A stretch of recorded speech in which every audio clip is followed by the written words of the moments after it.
Right. Prism పబ్‌లో ఏదైతే గొడవ జరిగిందో, ఆ గొడవ చినుకు చినుకు గాలివానలాగా మరి పెద్దదైంది. ఆ గొడవ అసలు ఎందుకు జరిగింది ఏంటి అని కల్పి గారిని అడిగి తెలుసుకుందాం. హాయ్ అండి. నేను ఆల్రెడీ చెప్పేసా కదా మొత్తం అదే చెప్పేశారు. కానీ అంటే చిన్న కేక్ ఇష్యూకి అంత జరిగిందని చాలామంది అనుకుంటున్నారు. అసలు రియల్‌గా అక్కడ ఏం జరిగింది? నేను ఒక చిన్న పిల్లలాగా నాకేమైనా ఇస్తారా, కాంప్లిమెంటరీ కింద ఇస్తారా అని అడగడం జరిగింది.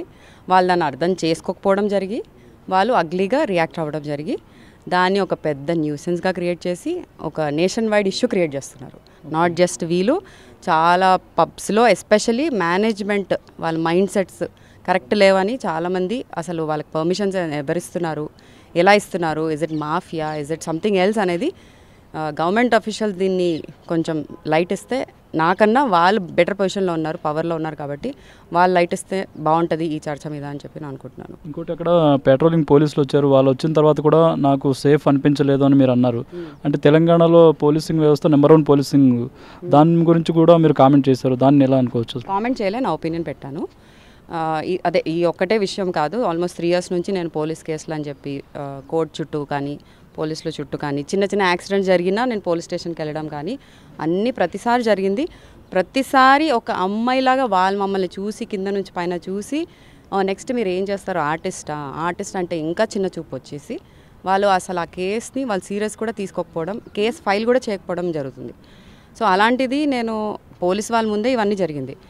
వాళ్ళు ప్రాపర్గా వాళ్ళ డ్యూటీ వాళ్ళు చేయలేక నేను వాళ్ళకి చెప్పుకోవడానికి నేను ఎవరండి? నేనేమైనా వాళ్ళగా కష్టపడ్డానా? అన్ని ఇయర్స్ నేను ఎగ్జామ్స్ ఇచ్చానా, లేకపోతే ఫిజికల్గా నేను ఫిట్ ఉండి ఇది చేసుకున్నానా, స్ట్రెంథన్ చేసుకున్నా? లేదు.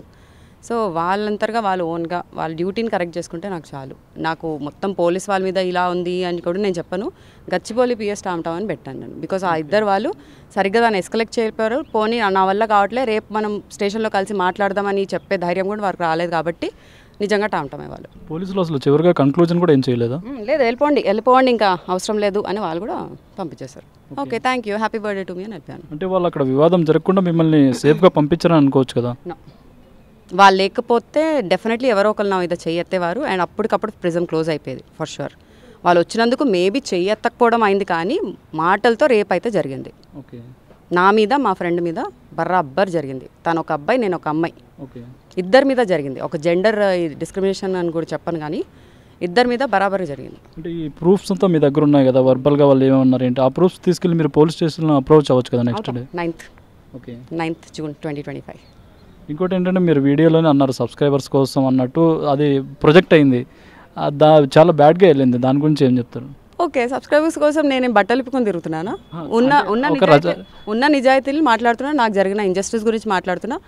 సబ్స్క్రైబర్స్ వాళ్ళకి నా కంటెంట్ నచ్చితే ఫాలో అవుతారు, లేకపోతే లేదు. సబ్స్క్రైబర్స్ అనేది నేను యూట్యూబ్ ఛానల్లో లేను, నాకు వేరే ఏం ప్లాట్ఫామ్స్ లేవు.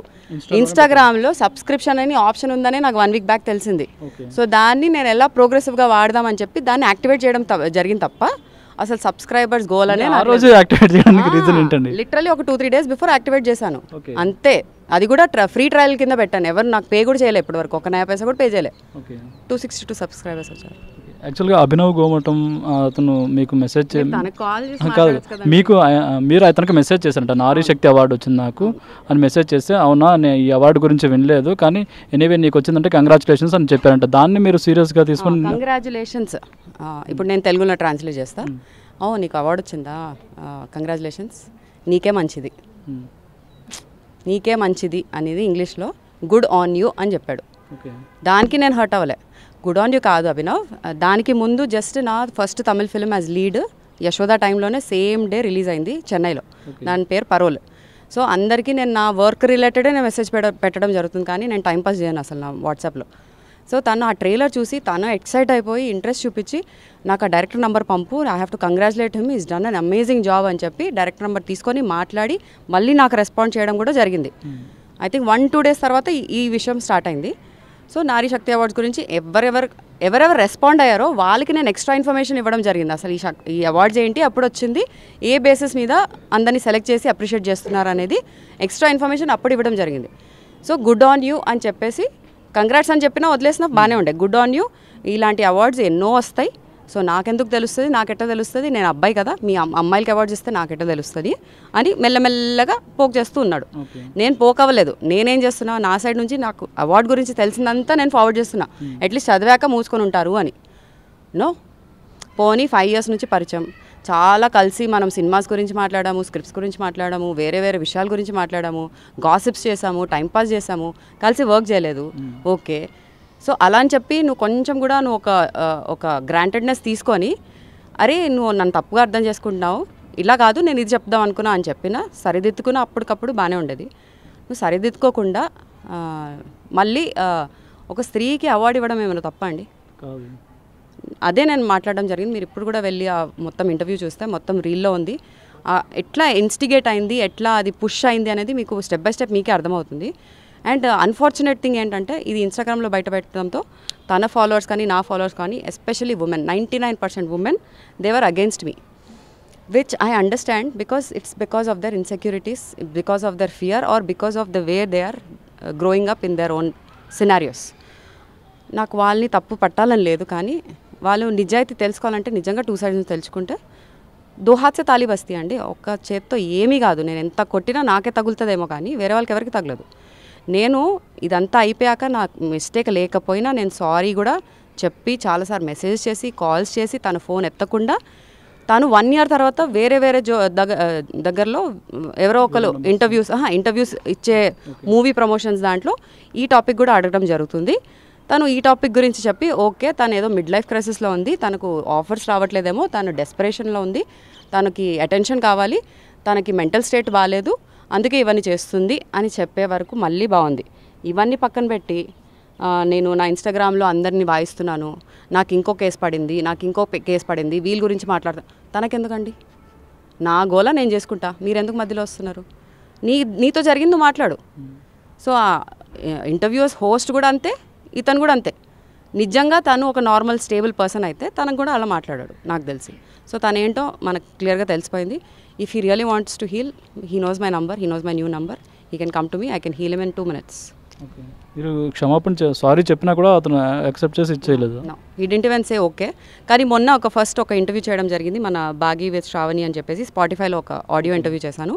అది నేను ఇన్స్టాగ్రామ్ లైవ్ చేసి అప్లోడ్ చేయడం కూడా జరిగింది. ఇది లాస్ట్ అటెంప్ట్ నాది. తనకి ఇది కూడా లింక్ పంపించా. 4 or 5 days తర్వాత నా రీల్ లైక్ చేశారు, అంటే నా ఇంటర్వ్యూని లైక్ చేశారు. దాన్ని కూడా స్క్రీన్ షాట్ తీసి పెట్టి, అభినవ్ ఇప్పుడైనా రండి మనం ఒక ఇంటర్వ్యూ చేసి అన్ని పీస్ అవుట్ చేద్దాము, if you want to talk otherwise you continue with your work అని కూడా చెప్పడం జరిగింది. But no response and it's fine. హైదరాబాద్లో ఈ పబ్ కల్చర్ మీద ఏం చెప్తారండి? అసలు అమ్మాయిలకి సేఫ్ అయినా పబ్ కాదా? అమ్మాయిలకి వాళ్ళ ఓన్ ఇల్లు కూడా సేఫ్ కాదు.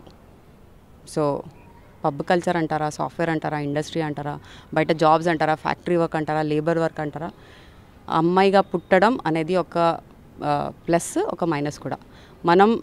మన స్ట్రెంగ్త్ని మనం ఎంత ఎర్లీగా తెలుసుకొని మనం దాన్ని ఎంత బిల్డ్ చేసుకుంటూ పోతే మనం అంత సేఫ్గా ఉండగలుగుతాం ఎక్కడైనా. కానీ ఇండియన్ లా మొత్తం ఫీమేల్కి సపోర్టెడ్గా ఉంది కదా? అలా ఏం లేదండి.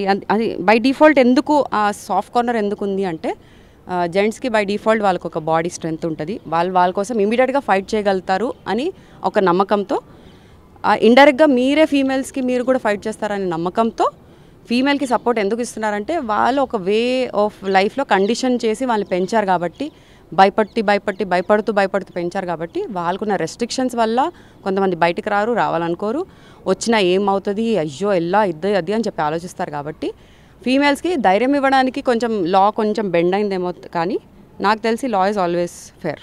కొంతమంది ఫీమేల్స్ అయితే ఆ లాని కూడా వాళ్ళకి మిస్యూజ్ చేస్తున్నారు. అది ఇంకా వాళ్ళ మెంటాలిటీ అండి, వాళ్ళ మైండ్ సెట్, వాళ్ళ situations. I'm no one to tell anything about it. Okay, ఫైనల్గా బిగ్ బాస్కి వెళ్తున్నారా? బిగ్ బాస్ ఏ ఛానల్లో వస్తుంది మీకు తెలుసు కదా? నాకు తెలియదు, నేను ఫాలో అవ్వను. స్టార్మా గారు మీరే ఆన్సర్ చేయండి. నాకు ఇన్విటేషన్ అయితే వచ్చింది, బట్ ఇంకా డిస్కషన్స్ ముందుకు వెళ్ళలేదు. Okay, wish all the best. Thank you.